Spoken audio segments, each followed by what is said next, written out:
자자, 다들 모인 것 같으니 정식으로 인사하지. 투회를 떠나보낸 뒤 포터의 암흑기를 거쳐 램파드 강점기를 끝내고 새롭게 부임한 첼시의 새로운 감독 마우리시오 포체티노라고 한다. 아주 화려한 경력이라고 할 순 없지만 무려 토트넘을 데리고 챔스 결승까지 가셨던 감독님이시고 하니 우리 첼시도 다시 한번 정상에 올려놓으실 수 있겠죠? 뭐 전대 감독들이 쌓아놓은 똥이 워낙에 푸짐한 관계로 유럽 대항전 우승은 잠시 미뤄놔야겠지만 카라바오컵과 FA컵 그리고 리그 우승 중에 하나만큼은 반드시 첼시의 것으로 만들 것이다. 감독님께선 전술도 전술이지만 선수 키우기에 일가견이 있으시다고 들었습니다. 3부 리그 출신의 알리 선배를 발굴해 잠시나마 프리미어리그 탑티어로 만들어 놓으셨으며 독일에서 저렴하게 데려온 손흥민 선배의 잠재력을 폭발시켜 놓으신 만큼 전 무드리크의 미래도 감독님께 맡기면 되는 거겠죠? 내가 챔스에 나갈 수 있는 클럽들을 마다하고 굳이 첼시에 온 이유가 바로 무드리크 자네를 키워보고 싶었기 때문이다. 데스크라인을 정상급으로 키워낸 것은 물론 초등학교 때 학교 앞에서 샀던 병아리를 3kg짜리 암탉으로 키워냈으며 라면 스프 안에 들어있는 고추씨를 발효시켜 진짜 고추로 키워낸 적도 있었지. 그야말로 키우기 도사란 말씀이시군요. 그럼 전 어떻게 키워볼 계획이신지? 뭐 적당히 부족한 부분을 케어하면서 선발반 교체반으로 출전시키다 보면 내년쯤엔 스털링을 밀어내고 주전을 차지하지 않겠나?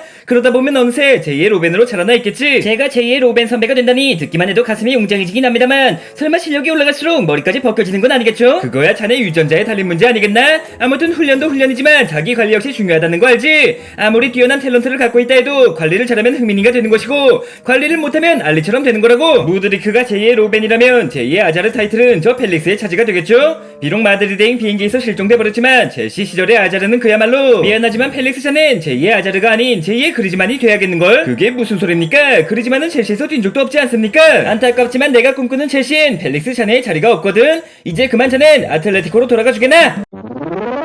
그게 무슨 말도 안 되는. 감독부터 선수까지 죄다 첼시를 나락으로 떨어뜨릴 동안 저만 유일하게 제 몫을 다했다는 거 모르십니까? 제발 팀에 남아달라고 부탁하셔도 모자란 마당에 나라고 자네를 남겨놓고 싶지 않겠나? 다만 자네 자리라면 다른 선수도 얼마든지 소화할 수 있으며 무엇보다 조만간 은쿵쿠가 합류하기 때문에 은쿵쿠가 온다 할지언정 저보다 낫다고 할 수 있겠습니까? 전 무려 프리미어리그 검증보다 어렵다는 첼시 검증을 마친 선수라고요. 내가 자네 실력을 몰라서 그러겠나? 아무리 지금은 첼시 유니폼을 입고 있지만 자네는 어디까지나 임대생이며 자네를 완전 영입하기 위해선 1억 유로 이상이 필요하기에 굴리발리부터 쿠쿠렐라까지 쓸데없는 선수를 사는 데만 1조 가까운 돈을 투자하는 구단이 바로 첼시입니다. 6개월간 에이스로 활약한 선수한테 설마 1500억도 못 쓰겠습니까? 1500억짜리 에이스도 결국 팀을 더보기 리그에서 구해내지 못하지 않았나? 현재 첼시에 가장 필요한 건 이선이 아닌 최전방이며 2000억 정도면 케인부터 오시멘까지 입맛대로 살 수 있을 테니 제 나이가 이제 겨우 23살입니다. 그럼에도 벌써부터 포스트 호날두란 소리를 듣고 있는데 이대로 돌려보낸다면 나중에 가서 감당하실 수 있겠습니까? 행여 자네가 지금보다 훨씬 성장하며 완전 영입 기회를 놓쳐버린 걸 후회할 쯤에 난 이미 첼시의 감독이 아닐 가능성이 높지 않겠나?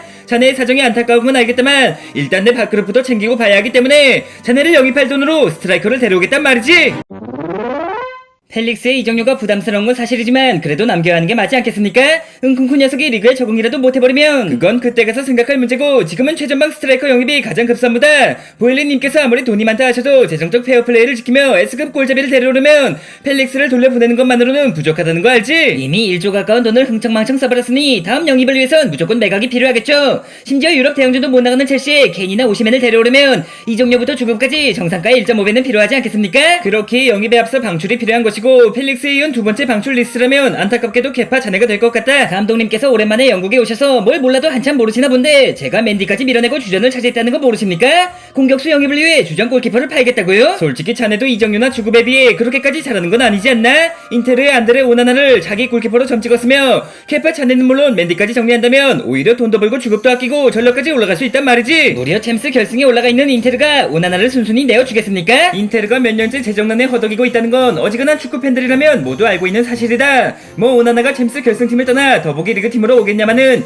최대한 데려오기 위해 노력해봐야지. 저기 감독님, 펠릭스의 케파까지 쫓겨나는 마당이니 저도 미리 짐을 싸놓고 있을까요? 그래도 하베르츠 너만큼은 무조건 남아있어야지. 원톱이 다치면 스트라이커로, 윙어가 부진하면 측면으로, 중원이 후달리면 미드필더로 너만한 땜빵용 선수가 어디 있다고? 하베르츠는 남고 마운트는 짐을 싸라. 뭐라고요? 아이 제가 그래도 제2의 램파드라 불리는 램파드의 감독 능력이 떨어지면서 제2의 램파드의 실력까지 떨어진 건가? 안타깝지만 내가 심폐소생엔 자질이 없는 관계로 자네도 이만 램파드 손잡고 나가주길 바란다. 꼭 그렇게 다 쫓아내셔야지만 속이 후련하신 겁니까? 지금의 스쿼드 그대로 상위권 성적을 이뤄낸다면 진정한 명장소리를 들으실 수 있을 텐데 미안하지만 난 명장소리 따위엔 관심 없고 오로지 우승에만 관심이 있는 감독이다. 펠릭스와 케파, 맨디와 마운트는 물론이고 쿨리발리, 플리시, 갤러거, 오바메양, 로프터스치크와 지에시 등등 거의 절반 가까운 선수들이 팀을 떠나줘야 할 것이다. 나 포체티노의 살생부가 계획대로 이루어지고 새로운 선수만 확실하게 보강한다면 23-24 프리미어리그 우승은 새롭게 태어난 첼시의 차지가 되고 말 거다.